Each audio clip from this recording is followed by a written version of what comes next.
ತಾಲೂಕಿನ ಜನರ ತೀರ್ಮಾನಕ್ಕೆ ನಾನು ಬಿಟ್ಟಿದ್ದೇನೆ ಅನ್ನೋ ಮುಖಾಂತರ ಚಿದಾನಂದ ಪಟೇಲ್ ಹಾಗೆ ಸಂಪರ್ಕದಲ್ಲಿ ಮತ್ತೊಮ್ಮೆ ನಿಮ್ಮನ್ನ ಮಾತನಾಡಿಸ್ತೀನಿ. 3ನೇ ಲಿಸ್ಟ್ ನಲ್ಲಿ 16 ಹೊಸ ಮುಖಗಳಿಗೆ ಅವಕಾಶವನ್ನ ಕಲ್ಪಿಸಲಾಗಿದೆ. ಹೊಸ ಮುಖಗಳಿಗೆ ಮಣೆ ಹಾಕಿದೆ ಕಾಂಗ್ರೆಸ್. ಒಟ್ಟು 16 ಮಂದಿ ಹೊಸಬರ ಅದೃಷ್ಟ ಪರೀಕ್ಷೆಗೆ ಇಳಿಸಲಾಗಿದೆ. ಹೊಸ ಮುಖಗಳಿಗೆ ಇದೀಗ ಕಾಂಗ್ರೆಸ್ ಮಣೆಯನ್ನ ಹಾಕಿರುವಂತದ್ದು. ಒಟ್ಟು 16 ಮಂದಿ ಹೊಸಬರ ಅದೃಷ್ಟ ಪರೀಕ್ಷೆಗೆ ಇದೀಗ ಅವಕಾಶವನ್ನ ಕಲ್ಪಿಸಿಕೊಡಲಾಗಿದೆ.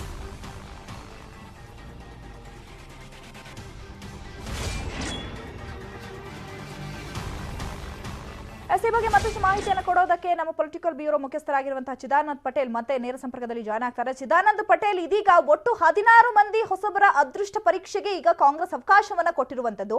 ಯಾವೆಲ್ಲ ಮಾನದಂಡಗಳ ಆಧಾರದ ಮೇಲೆ ಈಗ 16 ಮಂದಿ ಹೊಸಬರಿಗೆ ಮಣೆ ಹಾಕಿದೆ ಕಾಂಗ್ರೆಸ್?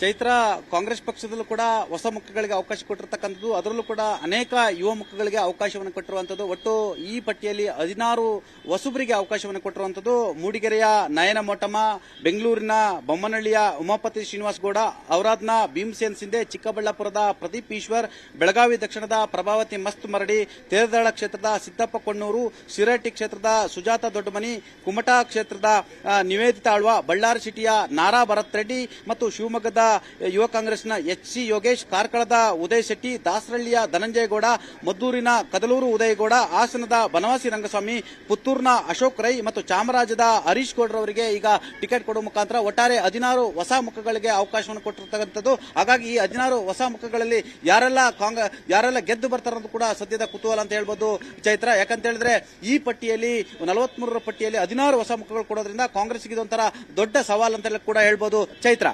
ಓಕೆ ಚಿದಾನಂದ್ ಪಟೇಲ್, ಇದೀಗ 16 ಹೊಸ ಮುಖಗಳಿಗೆ ಇಲ್ಲೇನೋ ಅವಕಾಶವನ್ನ ಕಲ್ಪಿಸಲಾಗಿರುವಂತದ್ದು. ಈಗ ಮತ್ತೊಂದ್ ಕಡೆ ಟಿಕೆಟ್ ಮಿಸ್ ಆಗಿದೆಯಲ್ಲ, ಆ ಅಭ್ಯರ್ಥಿಗಳು ಬಂಡಾಯ ಏಳುವಂತಹ ಸಾಧ್ಯತೆ ಏನಾದ್ರೂ ಇದೆಯಾ?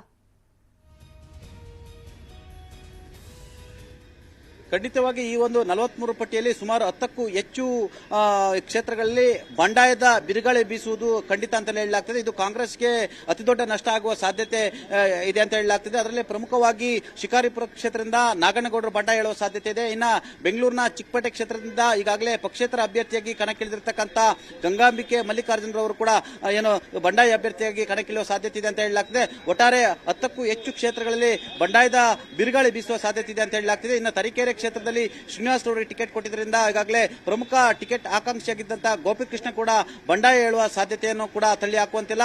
ಒಟ್ಟಾರೆ ಇನ್ನ ಪ್ರಮುಖವಾಗಿ ಸಿರಹಟ್ಟಿಯಲ್ಲಿ ಕೂಡ ಕಾಂಗ್ರೆಸ್ನ ಸ್ಥಳೀಯ ನಾಯಕರುಗಳಿಗೆ ಟಿಕೆಟ್ ಅನ್ನು ಕೊಟ್ಟಿಲ್ಲ. ಪಕ್ಕದ ಗದಗ ಕ್ಷೇತ್ರದಲ್ಲಿ ಎಚ್ ಕೆ ಪಾಟೀಲ್ ರವರ ಏನು ಕೃಪಾ ಕಟಾಕ್ಷದಿಂದ ಕುಸುಮಾರ್ ಅವರಿಗೆ ಟಿಕೆಟ್ ಅನ್ನು ಕೊಟ್ಟಿರುವಂತದ್ದು. ಇನ್ನು ಪ್ರಮುಖವಾಗಿ ಕುಂದಗೋಳದಲ್ಲಿ ಹಾಲಿ ಶಾಸಕಿ ಶ್ರೀಮತಿ ಕುಸುಮಾ ಶಿವಳ್ಳಿ ಅವರಿಗೆ ಟಿಕೆಟ್ ಅನ್ನು ಕೊಟ್ಟಿರುವಂತದ್ದು. ಯಾವುದೇ ಕಾರಣ ಕೂಡ ಕುಸುಮಾ ಶಿವಳ್ಳಿ ಅವರಿಗೆ ಟಿಕೆಟ್ ಕೊಡಬಾರದು ಅಂತ ಹೇಳಿ ಅಲ್ಲಿನ ಸ್ಥಳೀಯರು ಮತ್ತು ಅವರ ಕುಟುಂಬದವರು ಕೂಡ ವಿರೋಧವನ್ನು ವ್ಯಕ್ತಪಡಿಸಿದ್ರು. ಹಾಗಾಗಿ ಕುಂದಗೋಳದಲ್ಲೂ ಕೂಡ ಬಂಡಾಯ ಅಭ್ಯರ್ಥಿ ಕಣಕ್ಕಿಳುವ ಸಾಧ್ಯತೆ ಇದೆ ಅಂತ ಹೇಳಲಾಗ್ತಿದೆ. ಒಟ್ಟಾರೆ ಈ ಪಟ್ಟಿಯಲ್ಲಿ 10ಕ್ಕೂ ಹೆಚ್ಚು ಬಂಡಾಯ ಅಭ್ಯರ್ಥಿಗಳು ಕಣಕ್ಕಿಳುವ ಸಾಧ್ಯತೆ ಇದೆ ಅಂತ ಕೂಡ ಹೇಳಲಾಗ್ತಿದೆ ಚೈತ್ರ.